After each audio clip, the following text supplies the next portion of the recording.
Hello friends, तो आज मैं फिर से लेके आई हूँ आपके लिए एक नया वीडियो जिसमें मैं पढ़ाऊँगी आपको CC5 जो है हमारा mathematical and computational thinking and analysis UG semester 2 का, उसमें कॉमन कोर्स 5 जो है उसका यूनिट 3 पढ़ाऊँगी। यूनिट 1, यूनिट 2, यूनिट 4, यूनिट 5 मैंने पढ़ा दिया है। अगर आपको देखना चाहते हैं तो प्लेलिस्ट में अवेलेबल है, आप वहाँ से जाके देख सकते हैं। ठीक है, आज मैं आपको पढ़ाऊँगी थ्योरी ऑफ इक्वेशन। इसको मैं बहुत ही बेसिकली से पढ़ाऊँगी, एकदम अच्छे से 2 वीडियो या फिर 3 वीडियो में आपको ये कंप्लीट कर दूंगी। बहुत ही अच्छे समझाऊंगी, क्योंकि आपका कभी भी जो डर रहेगा ना, इससे इक्वेशन के नाम से जो डर रहेगा वो बिल्कुल ख़त्म हो जाएगा। मैं बहुत ही बेसिक से पढ़ाऊंगी, बहुत ही अच्छे से, एकदम अच्छे से समझिए इसे। ज़िंदगी में कभी भी आपको इक्वेशन से डर नहीं लगेगा, या फिर बाइनोमियल हो या पोलिनोमियल हो, आप हर तरह के इक्वेशन को बना सकते हैं और एक अपने आप में अच्छा लगेगा कि आपसे क्वेश्चन जो है सॉल्व हो जाएगा। ठीक है, बहुत ही बेसिक से बताऊंगी मैं, आप समझिए। जो भी डाउट होगा मुझसे कमेंट में पूछ सकते हैं। तो सबसे पहले एक टर्म है कांस्टेंट। कांस्टेंट क्या होता है समझते हैं। तो कांस्टेंट वो होता है जो कभी चेंज ना हो, है ना, जो है वही बना रहे। जैसे कि मैं कोई डिजिट लिख रही हूँ 1 2 3 4, तो अगर मैं 1 लिख रही हूँ तो ये 1 ही है, 2 है तो ये 2 ही है, मतलब कि सेम रहता है हमेशा, कभी बदलता नहीं है, चेंज नहीं होता है, जो है तो वही है। अगर 2 मैंने लिखा तो ये 2 ही रहेगा हमेशा, है ना, 2 ही रहेगा, ना कि ये 3 हो जाएगा। तो कांस्टेंट एक होता है। फिर एक वेरिएबल है। वेरिएबल क्या होता है, कांस्टेंट के बाद वेरिएबल। तो वेरिएबल होता है वो चीज़ जो चेंज होते रहे। ठीक है ना, कांस्टेंट जो चेंज नहीं होता, जो है वो अपने जगह पे बना रहेगा, लेकिन वेरिएबल जो चेंज होते रहे। जैसे कि अगर मैंने x लिखा है तो x हमेशा चेंज होते रहेगा। x का वैल्यू कभी 1 हो सकता है, कभी 2 हो सकता है, कभी 101 हो सकता है, कभी 200 हो सकता है। तो इसका वैल्यू चेंज होते रहता है, इसलिए इसे वेरिएबल बोलते हैं। और ये कुछ भी हो सकता है, y हो सकता है, z हो सकता है। ठीक है ना, हो सके y इक्वल टू, अगर कोई 3 लिख दे, z इक्वल टू 4 लिख दे, फिर y इक्वल टू 4 लिख दे कभी कभी, या फिर 2 लिख दे। तो y का वैल्यू चेंज होते रहता है, z का वैल्यू चेंज होते रहता है। इसके अंदर मतलब कि कुछ भी आप डाल सकते हो, जिससे आप ये वैल्यू अपना इंडिकेट कर सकता है कि x का वैल्यू ये है, x का मान ये है। तो वेरिएबल वही होता है जो वैरी करता है। वैरी समझते हैं ना, वैरी मतलब चेंज करना, ये वैरी करता है यहाँ से वहाँ तक, तो वही होता है वेरिएबल जो चेंज होते रहे। फिर है ये एक्सप्रेशन। अब एक्सप्रेशन क्या होता है, तो एक्सप्रेशन वो होता है जो कांस्टेंट और वेरिएबल से मिलकर बना हो। कांस्टेंट और वेरिएबल से मिलकर बना हो, जैसे कि एक 2 है तो 2 तो कांस्टेंट है, यहाँ पे आप देख रहे हो, और जो ये वेरिएबल है यहाँ पे, उसके बाद देखिए यहाँ पे वेरिएबल। तो कांस्टेंट और वेरिएबल से ये x जो है आपके ये वेरिएबल है, और जो 2 है ये कांस्टेंट है। इसके पावर में 2 है तो कोई बात नहीं, ये पावर तो हो ही सकता है ना, पावर हम दे सकते, नहीं भी पावर रहेगा तो भी आपका एक्सप्रेशन कहलाएगा। जैसे कि आप देखिए यहाँ पे 4 कांस्टेंट था और x वेरिएबल था। तो कांस्टेंट और वेरिएबल से जो मिलके बना ना, उसे एक्सप्रेशन कहते हैं। ठीक है, जो कांस्टेंट और वेरिएबल से मिलके बने उसे एक्सप्रेशन कहते हैं। जैसे कि यहाँ पे आप यहाँ पे ही देख लो, 4x की पावर 4 प्लस 9x स्क्वायर। तो पावर कितना भी हो सकता है, चाहे वो 10 भी हो सकता है, 5 भी हो सकता है, 6 भी हो सकता है, 4 भी हो सकता है, पावर आपका 0 भी हो सकता है, पावर आपका 1 भी हो सकता है। तो मैं बता दूं कि x की पावर 1 है तो इसका मतलब x ही हुआ। ठीक है ना, और x की पावर अगर 0 है तो इसका मतलब 1 हुआ। किसी का भी पावर अगर 0 होता है ना बच्चों, तो वो 1 होता है। ठीक है, अगर 5 का और 4 का पावर 0 है, इसका मतलब 1 है। 10 का पावर 0 है, इसका मतलब कि 1 है। मतलब कि पावर 0 का मतलब होता है 1, और 1 का पावर मतलब कि यही चीज़ हो जाएगा। ठीक है, तो आप देखिए यहाँ पे ये एक्सप्रेशन कहलाएगा आपका, ये भी एक्सप्रेशन कहलाएगा, ये भी एक्सप्रेशन कहलाएगा। देखिए 2x की पावर 5 प्लस 9x की पावर हाफ। तो ये हाफ है पावर तो क्या हुआ, लेकिन ये भी तो एक्सप्रेशन है कि नहीं। यहाँ वेरिएबल कांस्टेंट है, यहाँ वेरिएबल है, यहाँ कांस्टेंट, यहाँ वेरिएबल है। तो कांस्टेंट और वेरिएबल से जो मिलके बने, पावर कुछ भी हो, वो एक्सप्रेशन कहलाएगा आपका। और इसी एक्सप्रेशन को ही हम लोग पॉलिनोमियल बोलते हैं। ठीक है, इसी एक्सप्रेशन को ही हम लोग क्या बोलते हैं, पॉलिनोमियल। एक्सप्रेशन को हिंदी में बीजगणित भी बीजीभू भी बोल सकते हैं। ठीक है, तो यहाँ पॉलिनोमियल कौन नहीं हो सकता है, ये आपका जो है पॉलिनोमियल नहीं हो सकता है, क्योंकि इसका पावर जो है ना ये 1/2 है। आइए समझते हैं पहले, जो एक्सप्रेशन होता है वही होता है पॉलिनोमियल ना। तो मैंने एक्सप्रेशन के बारे में क्या बताया कि वेरिएबल और कांस्टेंट और वेरिएबल के को मिला के लिखते हैं तो आपका एक्सप्रेशन बनता है, और उसे ही पॉलिनोमियल कहते हैं। तो क्या हम लोग पॉलिनोमियल को ये भी कह सकते हैं कि वेरिएबल इंटू कांस्टेंट, देखिए यहाँ पे वेरिएबल इंटू कांस्टेंट हो और पावर होल नंबर हो। तो यहीं पे बात आती है कि एक्सप्रेशन और पॉलिनोमियल में क्या डिफरेंस है। डिफरेंस यही है कि पावर जो है वो होल नंबर होना चाहिए। होल नंबर मतलब कि पूर्ण संख्या आप समझते हो ना। पूर्ण संख्या क्या होता है, 0 से शुरू होता है, 0 1 2 3 और गिनती जहाँ तक आप गिन सकते हो। तो बस वही है कि 1/2 नहीं होगा, 0.3 नहीं होगा, -3 नहीं होगा, ये सब होल नंबर नहीं ना है। तो पावर होल नंबर आना चाहिए बस। तो एक्सप्रेशन से पॉलिनोमियल को कौन चेंज करता है, पावर। अगर यहाँ पावर 2 है तो ये पॉलिनोमियल है, क्योंकि ये गिनती तो है, 0 1 2 के अंदर आता है ना, ये यहाँ पे देखिए ये होल नंबर है ये। लेकिन ये 1/2 जो है ये होल नंबर नहीं है, इसलिए ये पॉलिनोमियल नहीं होगा। एक्सप्रेशन तो है लेकिन ये पॉलिनोमियल एक्सप्रेशन नहीं है, ठीक है ना। आई होप कि आपको समझ में आ रहा होगा। तो आप जो है डायरेक्टली आपका MCQ क्वेश्चन आने वाला है। तो आप बेसिकली मैं जो समझा रही हूँ, मैथ में कुछ इंग्लिश हिंदी नहीं होता है, आपको थ्योरी की भी उतनी ज़रूरत नहीं है, आप बस समझते जाइए, आपको बस मैथ का सवाल सॉल्व करना आना चाहिए।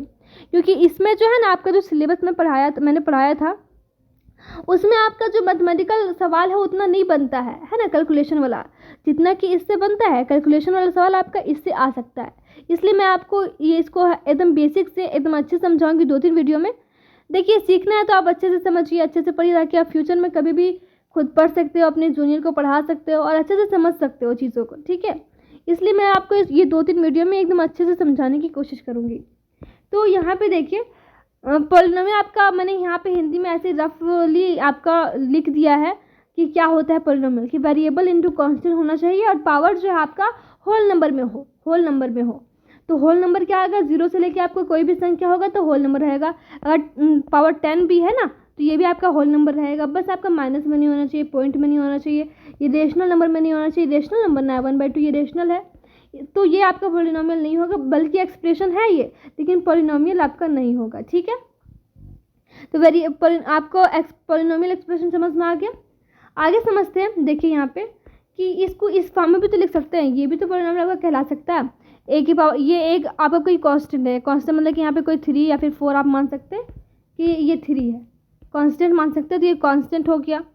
प्लस यहाँ पे फिर से ये एक हो गया a1x plus a2x² plus anxn, मतलब कि यहाँ पे ये कितनों तक भी जा सकता है, a4 a5 या फिर a10 तक जा सकता है। और पावर जो है इसका n तक जा सकता है, बस होल नंबर होना चाहिए। देखिए यहाँ पे पावर कितना है, x का पावर कुछ नहीं मतलब कि 1 है, और यहाँ पे a0 है, इसका मतलब कि कुछ नहीं है, लेकिन इसके साथ 1 तो हो सकता है ना। और 1 का मतलब क्या हुआ कि x का पावर 0 है कि नहीं। तो यहाँ पे आप बेसिकली कह सकते हैं कि x का पावर 0 यहाँ पर है, यहाँ पे x का पावर 1 है, यहाँ पे x का पावर 2 है, यहाँ पे x का पावर 3, इस तरह से करके x का पावर आपका n तक जा सकता है, ठीक है। x का पावर आपका n तक जा सकता है। तो यही इसी फॉर्म में आपका पॉलिनोमियल रहता है। अगर आपको कोई भी चेक करना है कि मेरा पॉलिनोमियल है कि नहीं है, तो आप क्या करोगे, उसको है ना इस फॉर्म में बैठा के देखोगे कि इस फॉर्म में आप बैठ रहा है तो आपका पॉलिनोमियल होगा वो, और नहीं बैठ रहा तो आपका पॉलिनोमियल नहीं होगा। सिंपली आप समझिए कि एक वेरिएबल होना चाहिए, कांस्टेंट होना चाहिए, पावर आपका होल नंबर होना चाहिए, सिंपल बस यही बात है।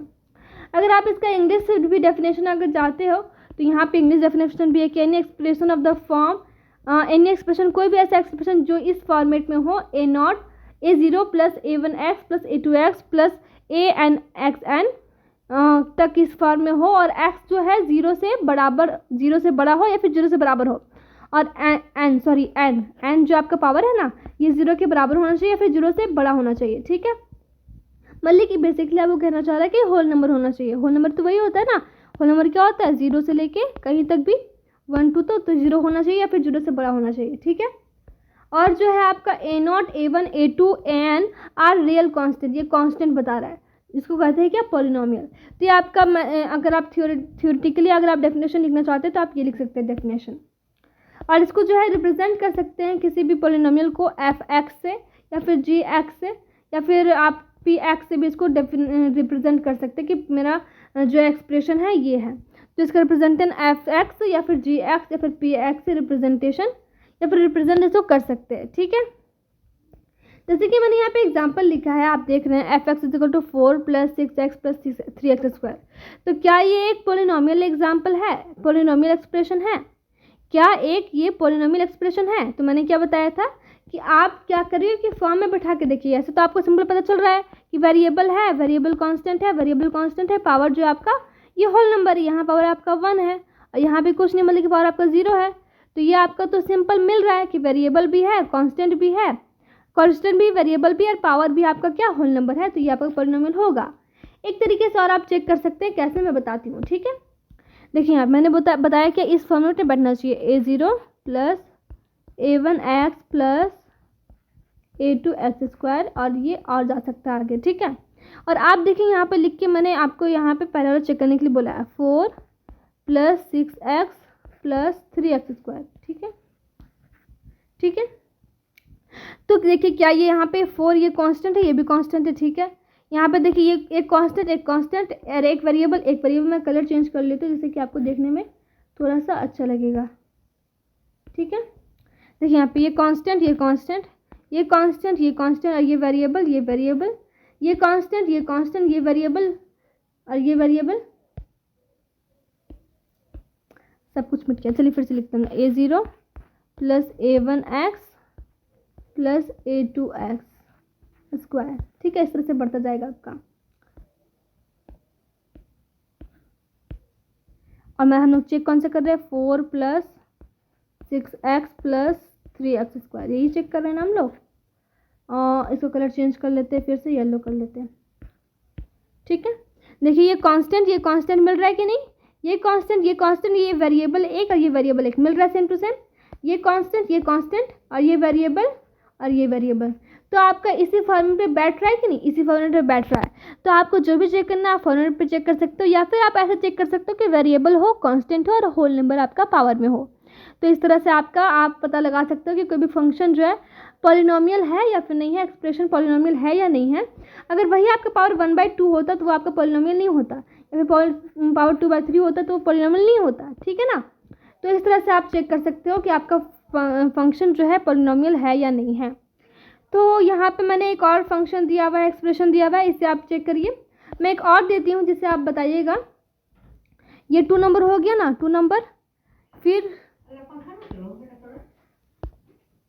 देखिए यहाँ पे मैं आपको एक और एग्जांपल दे देती हूँ। यहाँ पे 2 वाला ये एग्जांपल हो गया, मैं 3 वाला भी दे देती हूँ आपको। फिर आप चेक करके बताइएगा कि यहाँ पे मुझे कमेंट में बताइएगा कि 2 जो है आपका पॉलिनोमियल है या नहीं, 3 आपका पॉलिनोमियल है या नहीं।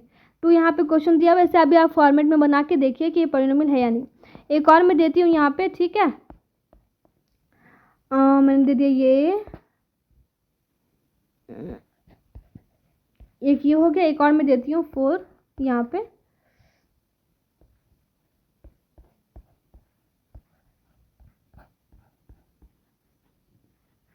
समझ में तो आ रहा है ना, 5 plus 10x plus 11x square, ठीक है, ये प्लस है, ठीक है। तो यहाँ पे एक 2 वाला एग्जांपल हो गया, ये एक ये 3 वाला, एक ये 4 वाला। आप कमेंट में बताओ कि 2 अगर 2 पॉलिनोमियल है तो लिखे 2 पॉलिनोमियल 3 पॉलिनोमियल